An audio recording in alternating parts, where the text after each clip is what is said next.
I recently hosted a live workshop with my friend Jeremiah Lancaster, who is the founding partner with me of the sales coaching business called hubermethod.com. We did a live workshop. We had over 400 people live in a Zoom room where we discussed sales, how to close, how to gain trust, our 6-step method. And it was a really great webinar. I hope you enjoy. We're going to play it right here live for you. And if you want to reach out to Jeremiah, go to hubermethod.com. Thanks for listening. We're operating from a point of leverage. At least we have the mindset that we don't need the deal. We're showing it early on in this call or this meeting that we're an expert. And then we're starting to talk about the negatives. We started to show that we are worried about the things that we should be worried about so that they can start to trust us. And now we're going to qualify the person. And this is what totally catches them off guard. We are literally going to make sure that they would be a good customer to work with. We're going to start interviewing them almost. When I was on investor calls, I'd be like, what really motivates you as an investor? Like, who do you look for in an LP? Like, how do you think about long-term compounding of capital? Do you want to sell this deal at year 5, or do you want to hold it and get the cash flow from it for a long time? And what I start to do is I start to realize if I actually want to make the sale.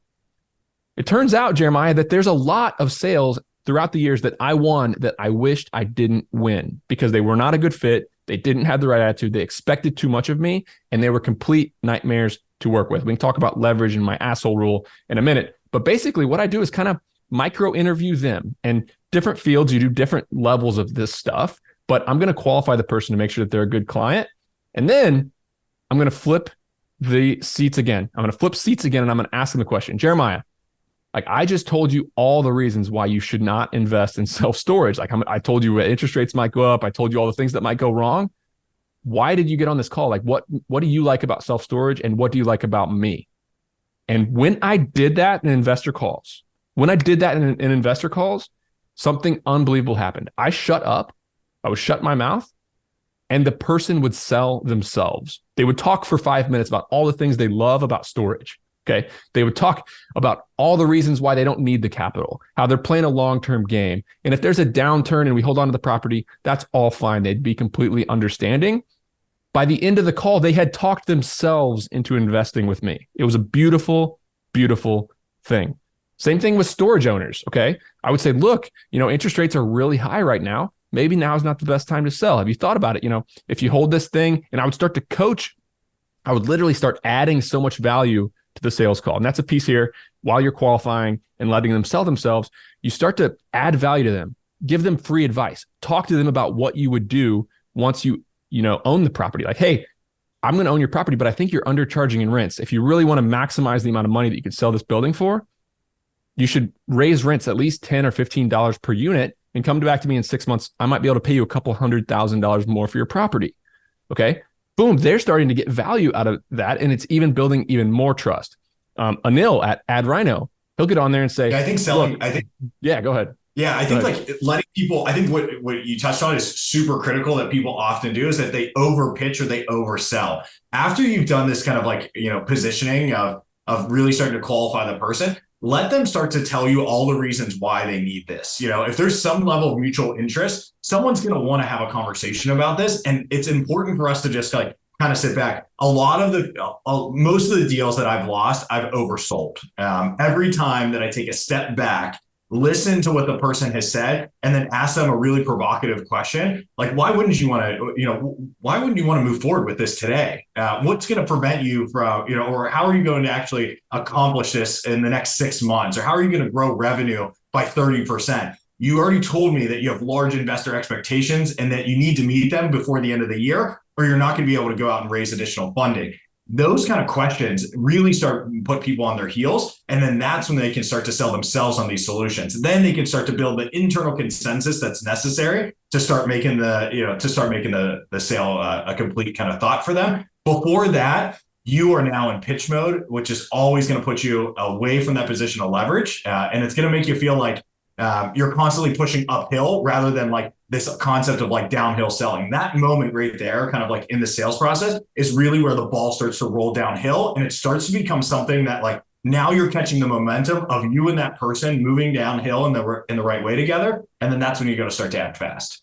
We have a really good question from Michael here. He said, in the early days, And, when you don't have the reputation, you don't have the expert experience, is your leverage is pricing. Should you take advantage of that, or should you raise your pricing? There's nothing wrong with doing work sub-market to actually learn, to actually get better so that you can add value. But let me tell you something. As you raise your prices, and we've seen this at my web development agency, WebRun, we've taken our full web rebuild prices from, $6,000 to $12,000. As you raise your prices, the quality of the customer drastically increases, and they're way less of a pain in the ass. And you can actually afford to hire good people and build a business. So many people are selling and they're undercutting, they're trying to compete on price. In my opinion, there are 3 areas that you can compete. When you're making a sale, there's 3 areas that you can compete. Price is number 1. You're going to be cheaper than everybody else. Number 2 is speed. You're going to be faster than everybody else. And number 3 is quality. You're going to be better than everybody else. Okay. Too many owners at the very beginning are competing on price only. Hey, I'm going to compete on all 3. And let me tell you what, you can't compete on all 3 because you can't afford to pay great people when you're doing quick work at high quality, trying to do it at high quality, and you're not charging a high enough price. You got to choose which of those 3 things you're going to compete on when you are setting up a sale. And I always recommend competing on quality. Hey, look, we do work for the best of the best. You might not be a good fit. Or, hey, we're going to turn this around faster than anybody else is going to turn this around. There's big money involved in that stuff too. Another question. Do you think your method can be applied to companies that sell products that are commodities? And the answer to that is absolutely yes, because you don't, in my opinion, not every person that you're selling is a client, okay? You're selling vendors. You're selling the people who supply you. Why should I sell this widget to Nick at a great price? How fast can I get it there?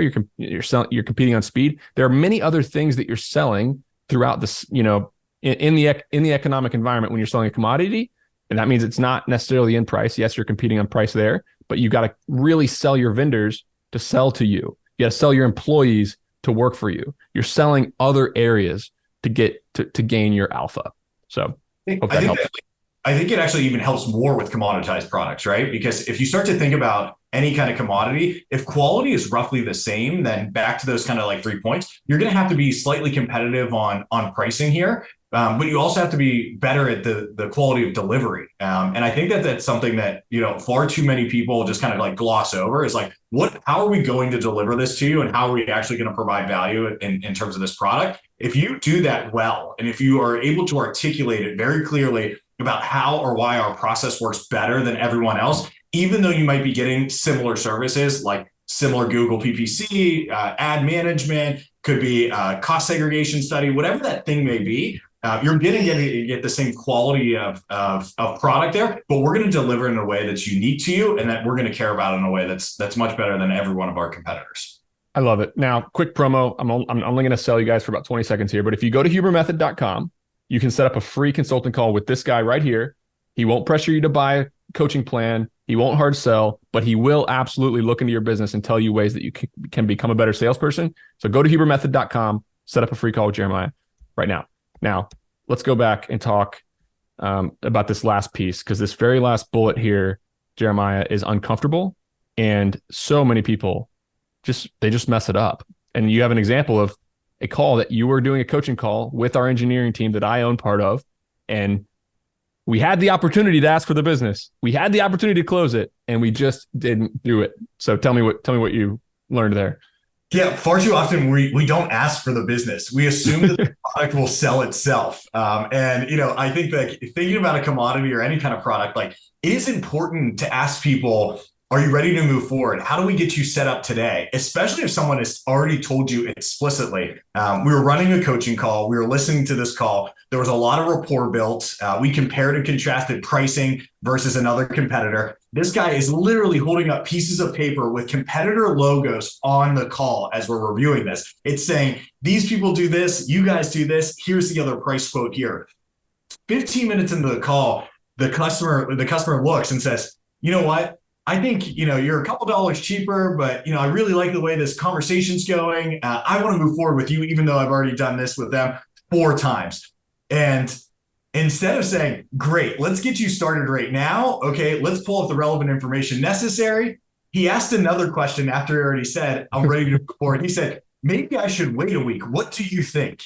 And out of being polite, this gentleman said, you know what, you could wait a week if you wanted to, but we could move forward today. And he said, is there any problem waiting a week? No problem at all. Now, Oh the my story gosh. here is that he did come back. He was a man of his word, came back in a week from then, and the sale eventually closed. So just to kind of finish out this thought and kind of think about the kind of the Huber method here, again, operate from a point of leverage is step one. We always want to operate from this point of leverage or act like you do. Show that you're an expert. You are a big deal. We want to talk about the negatives, all the things that prevent you from actually making this deal happen. We want to qualify that person. Again, this is where we can start to learn about them, ensure that we have the right kind of customers here. Let them sell themselves. So ask them that provoking question, right? Be provocative about it. So based on everything that you heard today, interest rates are through the roof, right? Per square foot rents are down across the market today. Why do you still want to invest in self-storage? Well, I have capital. I believe in the asset class. I feel, I love all the benefits and appreciation, all these great things that they're going to sell themselves on. And then last but not least, ask for the business. If you don't ask for the deal, it's not just going to come into your lap. If you build a product that does that, you probably don't need our help. But if you sell any other product, you're going to need to ask for the business. I love it. Big news, guys. I created a free PDF that details my method on how I analyze a self-storage facility and figure out what it's worth. Give me a pen, the back of a napkin, and a couple metrics, and I can figure out about what the property is going to be worth to me. If you want to download this PDF, click in the show notes, the first link, and you can give me your email address and you get a email right away with 4-page PDF that outlines exactly how I think about underwriting or giving my initial analysis on a self-storage facility. Again, click the link in the show notes and you're going to get that document for free. This episode of The Nick Huber Show is brought to you by RE Cost Seg. If you want to maximize your bonus depreciation and minimize your tax liability, make sure to do a cost segregation study on real estate you've recently acquired. RE Cost Seg offers the lowest priced, fully engineered studies in the business, and you get a virtual site visit with a quick turnaround. They did 30 plus cost seg studies for me over the past year, including a short-term rental, along with my self-storage facilities. And I'm also an investor in the business, along with my good friend and CPA, Mitchell Baldridge, who you all know. To learn more about how bonus depreciation works, listen to episode 75 of The Nick Huber Show, or visit recostseg.com to go ahead and get a free proposal that outlines the cost of the study and your potential savings. Thanks again, recostseg.com.